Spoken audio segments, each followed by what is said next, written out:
ahora que he hecho alusión del fuego y de Internet, me parece que ahí está, bueno, Internet son como las calles, y como las calles tiene barrios de mala nota y barrios en los que se puede vivir, por los que se puede pasear, y yo tengo un seminario quincenal con un profesor de filosofía por Skype que vive en Minneapolis. Pues no, pues es que, no, claro que Internet produce cercanía, y claro que produce personalización, y claro que produce vecindarios nuevos, vecindarios que son profesionales, o culturales, o ideológicos, o religiosos. De repente uno puede estar en contacto con personas del mundo entero que viven, y la comunicación personal, dialógica, es una comunicación de mucha templanza y de mucha intimidad, que la puede haber, intimidad de grados diversos. Así que no, yo creo que eso es un enorme avance, sí, no. Ciertamente, que en Internet las palabras mal introducidas pues hagan relación a cuestiones pornográficas, pone de manifiesto que el barrio de mala nota es muy extenso, y que desde luego las posibilidades de todos han multiplicado también eso. Pero este tema del fuego me parece interesante.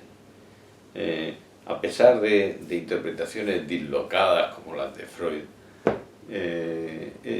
con el fuego se quedaban los que no podían participar de las excursiones de caza o de recolección.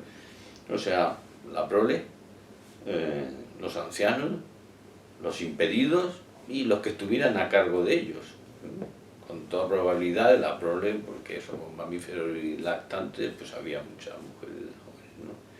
Es curioso, es sorprendente que ese grupo forme el mismo que la del mental de normas de cortesía. Nos decían que había que cederle un asiento en el autobús o en el paso en una acera, y que nos dijeron a ti y a mí, que somos de la misma quinta, cuando éramos pequeños. Es sorprendente.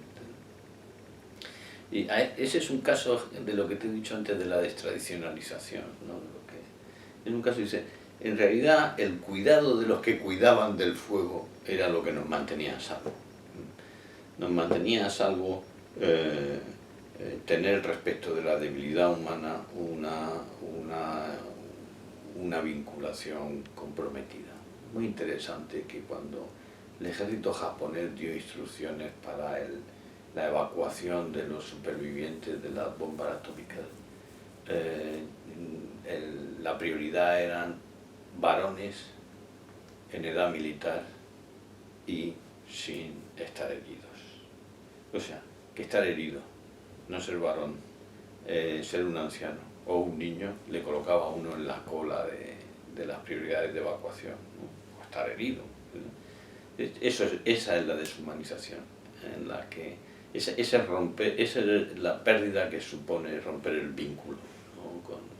con la historia de nuestra especie y con la historia de nuestras tradiciones. A reaprender a que se cuida de los mayores, a reaprender a que los impedidos son el foco de atención, ¿no? Me parece que eso es superar esa barbarie de la que estamos hablando. Y a eso las redes no lo impiden. O sea, yo estoy seguro porque lo veo. ¿Cuántos abuelos mantienen relaciones por Skype con sus nietos? O sea, que eso permite cercanías nuevas, ¿no? Ciertamente, permite muchas otras cosas, pero también permite esas cercanías nuevas, también permite entornos de familiaridad nuevos, que pueden ser sustitutivos, pero que no tienen por qué ser sustitutivos, son sencillamente... A mí me pasa con mis hijos. Yo tengo con mis hijos que estudian fuera una relación diaria, casi diría que constante, por medio de redes, que era imposible que yo tuviera con mis padres, ¿no? Para bien y para mal, pero yo creo que hay mucha ganancia, ¿no? Así que no creo yo que ese fuego sea un fuego siempre fatuo ni un fuego frío, ¿no? El de las redes y el de la globalización. Yo creo que ahí hay mucha humanidad también. Hay una novela que es simultáneamente el sumum del pesimismo y al mismo tiempo, y a mi juicio genialmente, la cuna de un optimismo invencible, que es La carretera de McCarthy. Es la vida de un padre y de un hijo a través de un mundo devastado por un holocausto nuclear y asolado por bandas de caníbales que no encuentran otra cosa que, que comer que sus congéneres. Y en ese panorama completamente, McCarthy, no sé si sabiéndolo, me cuesta pensar que no lo supiera, reedita la figura de un Eneas, o sea, de un padre y un hijo poniéndose a salvo de la devastación del mundo, ¿no? Y cuando el padre muere, el niño, apenas un menor, es recogido por una familia también de supervivientes que estaban, a los que se sabe no solo que no forman parte de la debacle general del holocausto caníbal, sino que además tienen mascotas. O sea, no se comen a los hombres, ni siquiera se comen a los animales que incluyen en el seno familiar. Bueno, a mí me parece una buena metáfora del mundo contemporáneo, ¿no? Y de cómo merece la pena persistir, porque hay una humanidad que no es fácil impostar o malversar. Pues si nos suena la campana y nos tenemos que ir, si tuviera que resumir y dar un consejo, digamos, ¿no? Ya, si un consejo para ser más humanos, para navegar por este mundo, para conducirse por... Una cosa bueno, mire, dedique 5 minutos ¿a qué? A leer, a viajar, a mirar monumentos. ¿Qué sería lo que para una persona que digas, es que no sé por dónde empezar? Pues para una persona de cualquier edad, digamos. O bueno, no sé si joven más. Una persona desorientada, ¿cómo se reengancha? ¿Cómo se humaniza? ¿Cómo se preserva hoy mundo? Hombre, mira, si me dejara llevar por las palabras, te diría que uno de los elementos en el que se pone de manifiesto la crisis de nuestra sociedad es la indiferencia ante nuestros muertos. Inhumar viene de humus y de ahí también viene humano. Tratar con los muertos en el sentido en el que voy a decir ahora, ¿no? En el sentido familiar, de mantenerlos presentes, de tener encendida esa vela, ese recuerdo, de no cancelar la relación con los muertos por su desaparición, que ha sido la práctica multisecular de la humanidad. Somos la primera civilización que no entierra masivamente a sus muertos. Mucha gente los entierra, pero masivamente. Y eso, Pico señala que es uno de los principios de la humanidad. A mí eso me parece. Pero tratar con los muertos es, en su sentido más amplio, es no pensar que Aristóteles no tiene nada que decirte, o no pensar que el Quijote no tiene nada que decirte, o no tener la altivez petulante de creer que lo que una tradición milenaria ha considerado como los clásicos son unos irrelevantes para tu existencia, ¿no? Acercarte con curiosidad y con disposición a ver qué tienen que enseñarte. Yo creo que proponerse lectura en común, en familia, y luego individuales, y leer es otra buena. Fíjate que te estoy hablando de hábitos del corazón que son formas de la memoria, de poner a salvo del olvido lo que merece ser puesto a salvo, no todo, pero lo que merece ser puesto a salvo. A mí me parece que esos hábitos menores,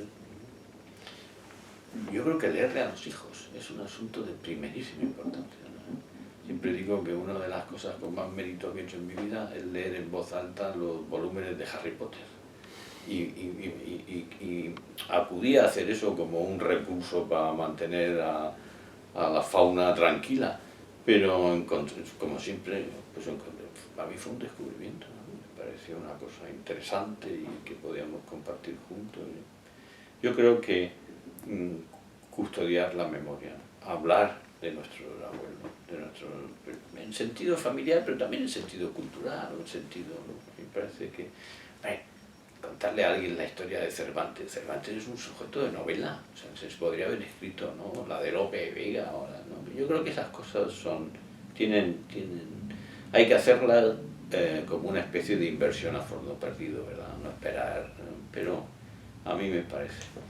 Y luego, no ocultar la vida a los hijos. Y la vida está compuesta de la muerte, ni ocultársela a uno mismo. Hay una enorme impostación de la vida como algo que se pudiera vivir y comprender sin comprender la muerte. La muerte es incomprensible, es un misterio, pero es que el misterio forma parte de la vida. Y la degradación de la muerte a un simple deceso, a un colapso fisiológico, es en el fondo una denigración de la existencia humana. A mí me parece que esa es una de las corrientes culturales y antropológicas más caudalosas y más difíciles de contrariar hoy en nuestra cultura y en nuestra sociedad.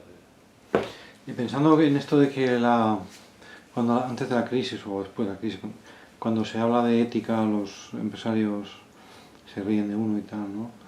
O más o menos veladamente, pero bueno, hay una hipocresía, ¿no? Porque ahora dicen que si la crisis, en el fondo, reconocen que ha sido pues que han abusado de, pues eso, de falta de moral, que han dejado endeudarse a la gente que no debían haber prestado. Todo ese tema esconde una vinculación entre economía y moral y todo eso, ¿no? Entonces, han hecho penitencia, deben hacer penitencia los economistas, los estados, o siguen jugando a los reajustes, ¿no? Sí, bueno, y debemos de hacer penitencia a los teóricos, ¿eh? En Europa llevamos 2 o 3 siglos diciendo que somos capaces de construir un sistema político-económico funcionalmente viable sin requerir la cualidad moral de los sujetos que lo participan. Luego llega la crisis y resulta que las causas que aducimos son malas prácticas, ¿no? De donde se sigue que no es verdad, que no hay sistema político-económico capaz de sobrevivir funcionalmente a una intoxicación masiva de malas prácticas. No lo hay. Y por tanto que todos los sistemas culturales, sociales y políticos, incluso aquellos que daban por supuesto que la motivación principal era de naturaleza egoísta, sobrevivían precisamente gracias a que la motivación principal de la mayor parte de los participantes no era esa, o no era esa primordialmente, o no era esa exclusivamente. No es verdad que los sistemas económicos sean capaces de persistir viablemente sin el compromiso vinculante de una conducta decente, por decirlo, de los políticos, de los agentes económicos, de los ciudadanos. No es verdad, no hay sistema capaz de sobrevivir así, ni físico, ni moral, ni político, ni económico. La ciencia política, la ciencia económica tiene su autonomía respecto de la ciencia moral, pero eso no quiere decir que los sistemas económicos sean indiferentes o ajenos o autónomos en el sentido de independientes. La tesis liberal de Adam Smith o las tesis estatalistas de las formas de neosocialdemocracia que adjudican al Estado la condición de un agente moral capaz de transustancializar el mal en bien mediante la confiscación fiscal y la prestación de servicios públicos son fantasmagorías, son quimeras cuyo colapso lo tenemos ante los ojos, otra cosa que no se quiera. Y por tanto pueden sonreír si quieren, pero sonríen como el sujeto que avanza hacia su propia extinción o hacia su catástrofe, ¿no? Hemos aprendido que la atmósfera no es capaz de gestionar residuos sin fin, y ahora tenemos la basura espacial. Y deberíamos de utilizar esa imagen como una buena metáfora de que los sistemas sociales y los sistemas económicos y políticos no son capaces de generar residuos sin fin, ¿no? y que necesitan de sujetos y de una ciudadanía decente, comprometida, responsable. Que esas malas prácticas no son adjudicables como la idiosincrasia del agente económico, incluso la idiosincrasia deseable, según algunas teorías, o la idiosincrasia inextirpable del agente político. No, señor. No, señor. El político mendaz debería ser sancionado. Lo debe de ser. Es una cuestión de importancia crítica, que no sancionemos a los políticos manifiestamente mentirosos o manifiestamente incoherentes. Que un político puede decir una cosa y la contraria en 15 días y que no pase nada. y que tenga una especie de capilla de forofos que le va a seguir mientras que, ¿no? Y el resto indiferente, que no puede ser, eso no puede ser. Nos jugamos en realidad, yo creo que tenemos poco sentido. Debe de ser que como somos la segunda o la tercera generación que vivimos en estos 70 años de paz en el continente europeo, que son insólitos y que no han tenido ninguna, tenemos poco sentido del vértigo histórico. Tenemos poco sentido de con qué facilidad se desencadenan situaciones irreversibles y que dan lugar a tragedias y a catástrofes. Bastaría con que mantuviéramos vivo el recuerdo de nuestros abuelos que no fueron capaces de evitar la guerra civil española, o de los europeos que no fueron capaces, para que tuviéramos ese sentido del vértigo que vitaliza una responsabilidad y que nos señala que la decencia es un compromiso inexcusable y que no hay oficio, y mucho menos estatus, el de político o el de agente económico, que sean algo así como una selva fuera de cualquier clase de prescripción o de vínculo. Me parece que es un asunto de mucha importancia. No sé si es costumbre oportuno, si es descender al detalle de España, es decir, de si se nota ese vértigo a lo mejor, si hay alguna reflexión oportuna para el momento de... O sea, si tenemos algún virus especial que nos hace ser como menos capaces del diálogo, no sé, o de ponerse de acuerdo. Es la sensación que uno tiene, ¿no? Es decir, por lo menos el vulgo achaca a los políticos que... No sé si eso es un vicio hispánico o si tiene algún... Sí, bueno, yo soy poco amigo de fatalidades, ¿no? Y poco amigo de fatalidades idiosincráticas, ¿no? No puede ser que sea tan fatal y tan idiosincrático ese temperamento incapaz de la conversación y del diálogo cuando hemos hecho la transición democrática. No es posible. Lo que es posible es que no estemos en nuestro mejor momento desde el punto de vista de la calidad de los protagonistas de la vida política española. A mí eso me merece una opinión muy severa, muy severa. Estamos ante la primera generación de políticos españoles que son todos ellos profesionales de la política, sin apenas haber tenido ningún otro ejercicio profesional, habiendo crecido en las juventudes de los partidos políticos, habiendo surgido sobre primarias con un censo restringido de militantes, muchos de ellos, por cierto, militantes que forman parte de la estructura de las administraciones públicas gracias a ese mismo partido, y de repente nos encontramos con que esos sujetos son los menos capaces de ponerse de acuerdo en nada. Y además, y esto me parece un asunto bien interesante y al mismo tiempo deplorable, todos ellos jóvenes y fotogénicos.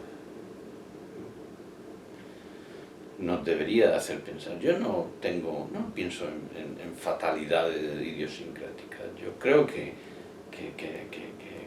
los pueblos son capaces de lo mejor y de lo peor, todos, y que hay algunos que consiguen tener una media mejor que otra, y nosotros tenemos una media muy oscilante. Somos capaces de cosas muy buenas y eso se puede invertir y se puede mejorar.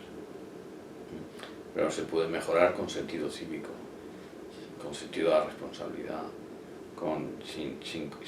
sin caer en la incuria del descuido, si no enseñamos a nuestros estudiantes del siglo XIX español con su rosario de catástrofes y no enseñamos el siglo XX español, pues es que claro, va a ser difícil, realmente no, va a ser difícil. De todas maneras, una vez le escuché, yo creo que le leí algo, leí una cosa que me consoló mucho, que decía que la única lección que enseña la historia es que nadie aprende ninguna lección de la historia. No es una cosa solo hispánica, ¿no? Yo creo que esa incuria de lo histórico es uno de los rasgos de la cultura contemporánea ya global. Ten en cuenta un asunto que me parece muy interesante. Mao, durante la Revolución Cultural, mandó labrar los cementerios y prohibió la celebración de las bodas tradicionales.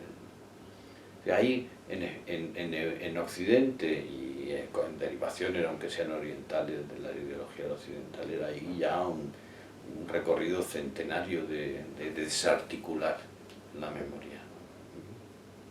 Bueno, bien, pues, pero también hay mucho esfuerzo acumulado de preservarla y de ponerla en marcha, ¿no? Y eso en nuestro país en concreto tiene la urgencia de darle a nuestra vida civil y política una calidad de la que es verdad que le falta. No, yo creo que nuestros políticos no son de lo mejor que tenemos, ¿eh? Yo creo que es más fácil encontrar gente en la calle capaz de entenderse, de respetarse, de saber que las diferencias son irreductibles, pero que hay que convivir, y que hay que convivir educada y apreciándose si es posible, y que todos tenemos experiencias de personas que son ideológicamente muy contrapuestas a nosotros y que son muy admirables en muchos aspectos, y esa especie de bonomía o de sentido cívico de la convivencia es mucho más frecuente entre nuestros conciudadanos que entre nuestros políticos, y eso sí que es realmente un asunto que merece una opinión muy severa. Yo al menos la tengo muy severa. En este punto de la historia y la guerra civil y, bueno, siglo XIX, siglo XX, claro, yo veo un problema, que es que hay... ¿Qué podemos obligar? La memoria no se puede forzar. Precisamente lo que resulta repugnante es que haya habido un gobierno que haya tratado de institucionalizar un juicio sobre la historia. Es decir, estos fueron los malos, estos fueron los buenos. Mis muertos, tus muertos. Claro, no aprendemos porque hemos renunciado a hablar de algo que resulta tan polémico, ¿no? Entonces, ¿dónde está ese mínimo que podemos compartir? Esos muertos que son de todos, que no son... Pues es que hay tareas que la transición dejó sin hacer, ¿no? Entonces, que hubiera muerto en las cunetas, eso era algo que teníamos que haber afrontado todos, ¿sí? Y lo teníamos que haber afrontado porque no es humano, no es bueno. O sea, las familias y las personas y los países no tienen por qué, ¿no? Y las personas en particular pues tienen derecho a que como sabemos, obviamente el bando vencedor se cuidó de los suyos, pero el derrotado estaba ahí y había que haberlo hecho. Y eso tenía que haber sido una ceremonia de reconciliación. Yo acuso con mucha gravedad a unos y a otros, ¿no? Que no supieron hacer de eso una ceremonia de reconciliación. Enterrar a los muertos es la forma del armisticio. Todo armisticio ha incluido eso. Acuérdate de aquella Navidad celebrada entre las trincheras de la Primera Guerra Mundial a cuenta de un villancico, Noche de Paz, si no me equivoco, y lo que hicieron fue darse a sí mismos la posibilidad de enterrar a sus muertos. Todo armisticio se consuma con poder enterrar a los muertos. Eso era una tarea pendiente. Una tarea pendiente que unos y otros envenenaron. Así de simple. Yo creo que la transición empezó a deconstruirse, porque ha habido un proceso de deconstrucción con la Ley de Memoria Histórica, ¿no? Y no adjudico la responsabilidad solo a sus promotores, también a los opositores que no supieron, no tuvieron la generosidad de asumir eso como en lo que tenía de aceptable. Yo creo que nuestro problema es una falta de generosidad, una falta de generosidad de la inteligencia, para ponerse en la posición ajena, una falta de generosidad del corazón para entender, y luego, y esto me parece fundamental, tomar todos los desmanes y todos los padecimientos que aquella guerra dio como de la propia responsabilidad. Los que cometieron unos y los otros, los que padecieron unos y los otros. Todos tenemos nuestra familia en un lado, todos. Hay gente que lo tiene en los dos lados, pero todas nuestras familias han padecido, además nuestros abuelos